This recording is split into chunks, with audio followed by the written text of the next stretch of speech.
Truth is,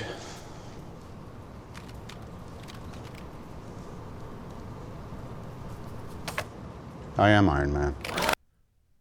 Hello, everyone. Thanks so much for joining me here today as we get to talk about one of my favorite subjects, comic books. My name is Jose. I love comic books. I love talking about them. I love sharing them with you. Feel free to follow me on social media if you would like. Links are in the description below. I've also posted a link to the Marvel fan page with plot synopsis for the story, as well as character bios.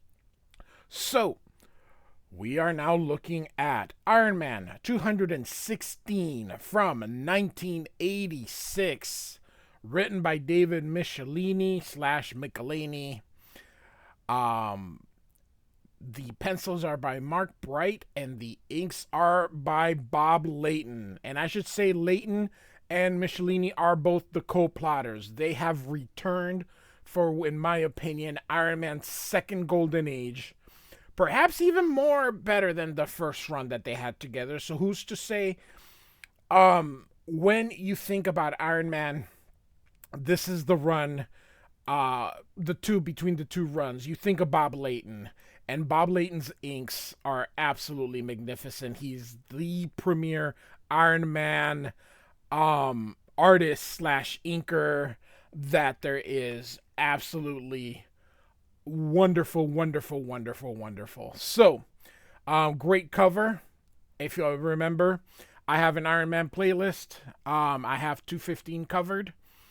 So, check it out if you'd like. I'm going to do their entire second run. I have not covered their first run. I am covering, though, their entire second run. And I'm also going to do John Byrne's run as writer, which I think is really good, which follows this run. So we'll be with Iron Man every week going through this. This is going to lead into the Stark Wars. So here we go. And we get the title Requiescat and Revenge. So, at the outer edge of Earth's atmosphere, enveloped two men race to keep one man alive. And so, if you remember, they were in outer space, and they're re-entering the Earth. And Rhodey is on the old Iron Man armor, and Tony's in the newer Iron Man armor. So, Holy Mother in Heaven, Tony, I'm on fire. And, of course, Tony says, I should have seen this sooner. I should have seen it coming. Oh my goodness, what a great panel. Here we have our credits. Bob Layton and David Michelinie slash Michelinie. I say Michelinie. I hear other people say Michelinie, so who knows. Mark Bright is the pencils. So, all right, so we get a sort of a replay of everything that happened in the previous issue.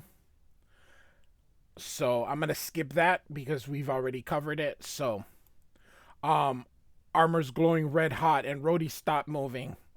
Is he unconscious or? And they're like, "Oh look, a shooting star in daylight." And the other guy says, "A gnarly," which is from Teenage Mutant Ninja Turtles.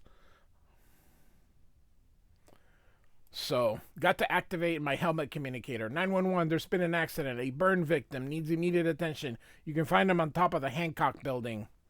Why? That's right, on top. Why wouldn't he just set him? Oh my goodness gracious.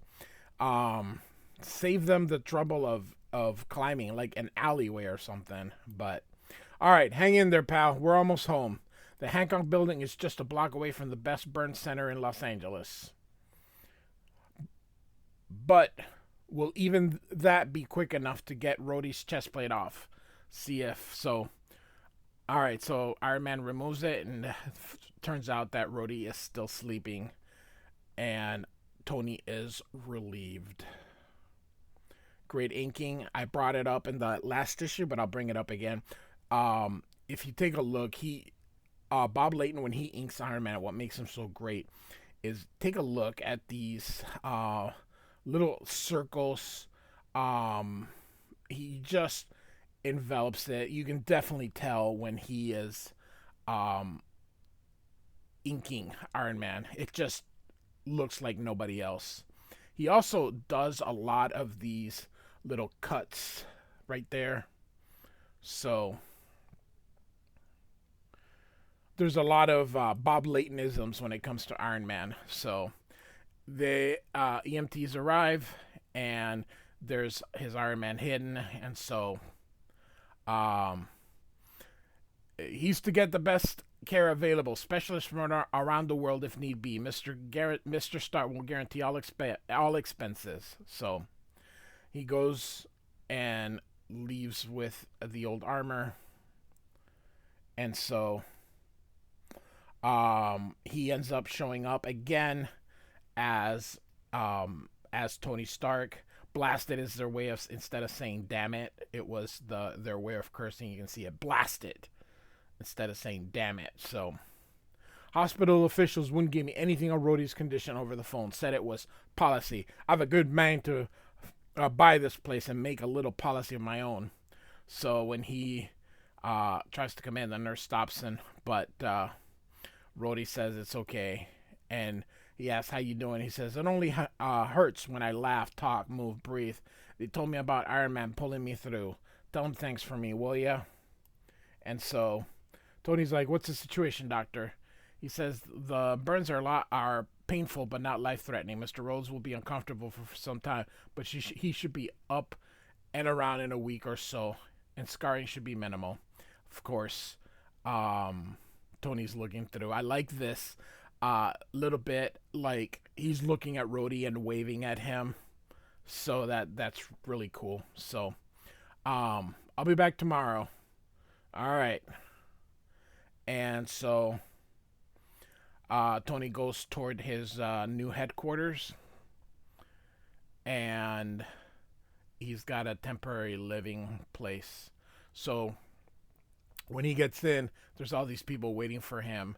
They need authorization, pay vouchers, permissions, and there's Clytemnestra, and she goes, I've been so worried. What happened to? Not here, Clyde. It's confidential. But what about the press? They've been saying something about an explosion in space. We'll have to let our publicity department handle that. But we haven't set up a publicity department yet, says Clyde.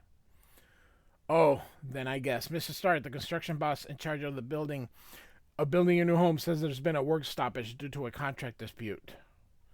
So all these things are happening. And she's like, well, get my lawyers on it, Miss Williams. But, sir, you haven't put anyone on retainer yet. You don't have them. Buy some. And do I have to do everything? Now get Senator Boynton on the phone and get everyone else out of here, please. So everybody just kind of watches. All right, so Clyde comes in and says, okay, partner, no prying eyes or ears here. What happened? And Tony's like, it's all gone. And she's like, what? Suicide team from AIM, Advanced Idea Mechanics, blew themselves up, took the shuttle with them, contaminated the entire station with anaerobic virus that could last centuries. Oh, Tony, she says, my hopes, my dreams of helping humanity in pieces just like this. Now, I'm tired now. Maybe I'll break it later. And so he's calling the senator. I've been urging the State Department to help Boca Caliente, that island AIM recently took over. Well, I've got new evidence of AIM's aggression against an American citizen that... And so here's the senator. He says, fine, Mr. Stark, just put your information in a report and scoot it over to my office. I'll have the committee review it right after the winter recess. But, Senator, every day we wait is another day of subjugation for. I appreciate your concern, Mr. Stark. First thing after recess. Merry Christmas. Click.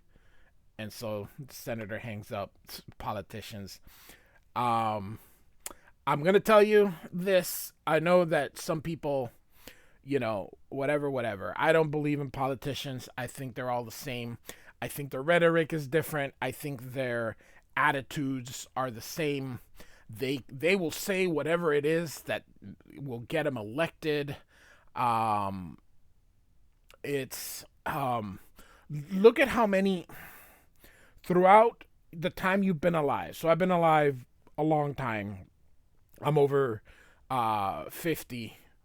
So I've had Democrats, I've had Republican, we've had, and nothing changes, my man. I quit worrying about it. These politicians, and this is a great representation of how these politicians really are.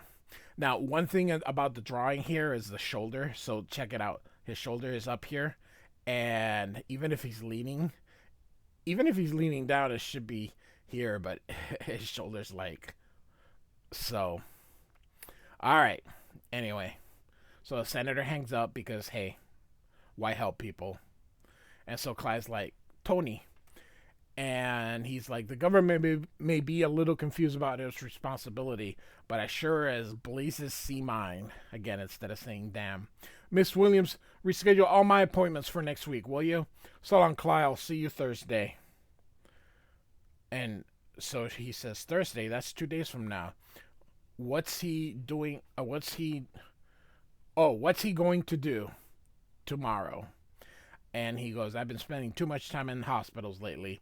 Still don't know why my new armor is causing the nerve degeneration Dr. Corday found, but I have to worry about that later. All right, so I think we got your grapefruit juice right this time, Mr. Rhodes. Was that shaken, not stirred? And he's like, perfect, darling. So look at all the stuff that Tony got him there. So he's like, morning, Rhodey. Hey, Chief, welcome to Club Medical. Projection TV, remote CD player, matching VCRs. Thanks. A VCR was like what we had to use before DVDs. So, my pleasure. How you feeling? Oh, I'm in more pain than I prefer, but getting by. Have a seat. Can't, Rhodey. I am reopening mi casa, using it as base to strike at Boca Caliente. I'm going to have it out with aim once and for all. Not alone, you're not. And so the nurse is like, get back in bed. And Tony says she's right. He can handle it on his own. And I'll see you when I get back. And here comes Clyde. And he's like, hey, hi, Clyde. Bye, Clyde. And she's like, well, what's with him? He says, bad news, Clyde. He's heading for the retreat in the Caribbean. Gonna go after those aim jerks. And she's like, what? He's taking on Tikio's whole army by himself? He's crazy and stubborn. No one's gonna talk to him. I see. Well, guess I better go keep an eye on things at SE. Goodbye. And he's like, yeah, come back when you can stay for 2 minutes. So, all right. So, hours and airplane rides later at a boat dealer in Nassau, the Bahamas. You want something fast? So, happens I got a custom job outside that'd win the Indy 500 if she had wheels. Trouble is, I couldn't let her go for less than $40,000. And he's like, do you accept cash? So, very Miami Vice. I would garner that they probably took a thing of Miami Vice to do this. So he is taking the boat to that island. So he gets there. Mikasa, the island villa I used to use as a holiday retreat. Had some good times here, like my last visit with Rhodey, Lee McPherson, and Beth. Of course, that vacation turned out to have a few surprises. And he's like, those sheets, all of a sudden, he goes, move, and they're firing. Bullet kicked my briefcase, but who? And it turns out AIM was waiting for him, and he goes outside, and he decides to get on the boat and sees a gunboat.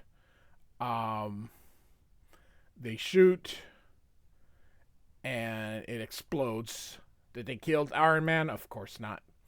And here's the case, sir. Excellent. It looks like we both keep our ends of the bargain. Hey, Captain, indeed it does, Clypton Nestra. She turned heel. So if you've been following my Iron Man, she has been with Iron Man for a while now. And she's been on his side, and on his side, and on his side. All of a sudden, we got a heel turn, which was actually quite unexpected. So there was never any indication that this would happen. So why is she turning heel? Well, you can probably already kind of guess because it's been hinted at, but never a heel turn, not like this.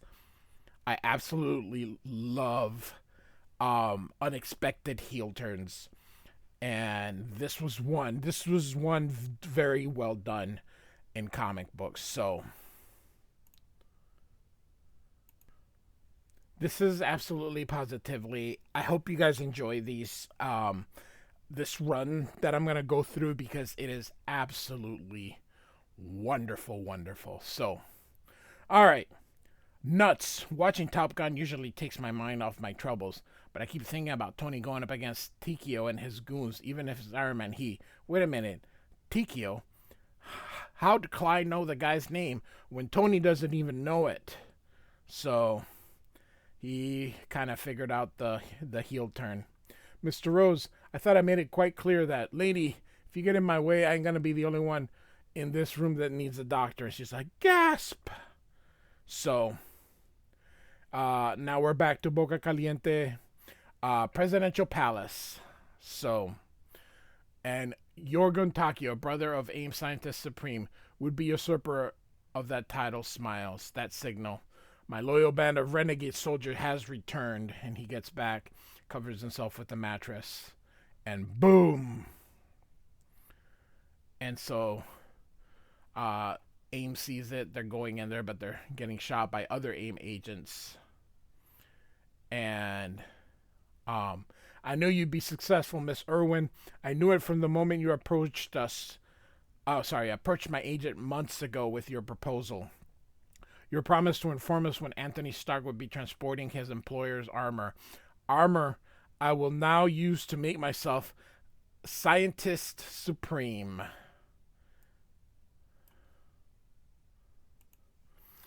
So Tachyon says here, I trust you're satisfied with your payment. She says, Tony Stark's death, it was wonderful. That's why I contacted you. Yorgon, you're more ruthless than your sibling. The Scientist Supreme might have decided to keep Stark as a source of information. You're more likely to kill him. And so she thinks, which is also why I never told Yorgon that Tony Stark and Iron Man were the one and the same. The risk was too great that he might have let Tony live. So Clyde has wanted Tony dead for a while. And so soon, it's safer this way. That case could be booby-trapped. Stark was a dangerous man. Perhaps that is why you wanted him eliminated. He says, no. He was responsible for the death of my brother. Really? And you still wanted to kill him? Then this was in Iron Man 199, which I have covered. And check out the Iron Man playlist. I was crushed when my brother died, but I hid my hatred for Stark and went back to work for him until I found an opportunity to put him in his grave. You were that opportunity. My pleasure. And now... What? That's not an armor. It's a radio transmitter picking up every word we say. And she's like, oh no, Tony. And of course, great panel here. Clyde, just, my goodness gracious, this bottom panel here is awesome, awesome, awesome, awesome. This art team is spectacular. I absolutely love it. I love this era of Iron Man. Goodness gracious, great writing. So I figured there was a league between AIM and SE for sabotage to have worked twice. That's why Mikasa was set up. Why I left my armor in the speedboat and changed and crashed down through the bottom just before it was blown up. I'd hoped to smoke out the traitor, but Clyde, could she hate me that much? So, it's like I said, that heel turn to me just came out of nowhere. So, come on, Tony, snap out of it. Better concentrate. Switch on my chameleon effect and render myself virtually invisible so I can. And suddenly he's feeling pain. No, I can't control it. And then he falls down. I absolutely love the screen tones, halftones that Bob Layton employs. He knows exactly how to use them with Iron Man. And so um, Tony decides, or Tony figures out which system is affecting his nervous system. Um, so with that, so it was that chameleon mode. So he, without that, he's gonna be visible. Um, and so now here comes AIM with this huge monster tank, and he's gonna let him roll over him, and then he goes out and destroys it. But now there's all these airplanes coming through. And so, well, brother, who rules AIM now? You're a fool, Yorgun. Give up before I destroy you. And how will you do that when all your private guards are dead? Tikyu, you've got to put the island's defenses on automatic with Iron Man here. It's the only way. Impossible. They'd blast friend and foe alike. Too many of my future followers would be killed. And of course, she's like, I don't care as long as he dies too. That big hatred, my goodness gracious. So, he dispatches these airplanes. And so, the computer kind of goes crazy. Again, I love the halftones showing the shadow. The airplane hits him. So, it was a kamikaze move, but the armor held up. I like the silhouette with just that showing up. And so, here comes more. And suddenly that airplane arrives. They end up crashing them, and it's Rhodey helping him. So, sure wish the chief put an F-16 in the fleet, don't you, Iron Man? I had to push this Lear to the limit just to get here in time. I'm glad you did, Rhodey. Thanks. And so things are not going well. I did not plan on facing Iron Man, let alone an Iron Man with such apparent determination. Perhaps in this case, discretion would be the better part of valor. And she's like, what? If I were to surrender, I could blame this entire fiasco on my brother. Then with my intellect, I could easily escape and rule AIM uncontested. Yes, that's exactly what I'll... And she's like, no. Blam! And hits him from behind. And she's like, hey, that's a fire control. I know, but you can't. And then she's like, this guy's like, she just did. And so she locked in the defenses into automatic mode. And so they're firing on everyone. And so Iron Man's like, this is crazy. Those weapons are firing at anything that moves, which means we'd better move, and fast. Rhodey, head out to sea, full throttle now. I'll add my thrust to the plane to get Rhodey to safety, then come fly back for Cly. And so, lady, we gotta get out of here. That crippled plane. No, I can't leave till he's dead. He killed my brother. Don't you understand? He's got to die. He's got to. And she's like, Tony, and boom. And so hours pass as the impoverished populace of Boca Caliente is free to walk the rubble of what had once been their carefree Caribbean paradise. It wasn't enough what happened to AIM. It's hard to believe what they did to these people and the rest of the world. Just let them. There's a lot of things hard to believe. Rhodey, the space station, the shuttle. I still can't accept how Clyde nursed her hatred for me, how she still blamed me for Morley's death. If only she'd come and talk to me. Come on, Chief, don't torture yourself. The lady had problems, big problems. She worked them out the way she had to. Yeah, you're probably right. I hope you're right. I guess I'm just like the people of this island. I'll never forget what happened here today, but maybe it's time to get on with the rest of my life. So the adapter is our next enemy here, as Rhodey and Tony leave embracing each other. So they're good friends. Iron Man 216. I hope you enjoyed it. David Michelinie and Bob Layton with the story. Layton also inks, and Mark Bright is the penciler. Like and subscribe, and I do thank you for listening. Goodbye.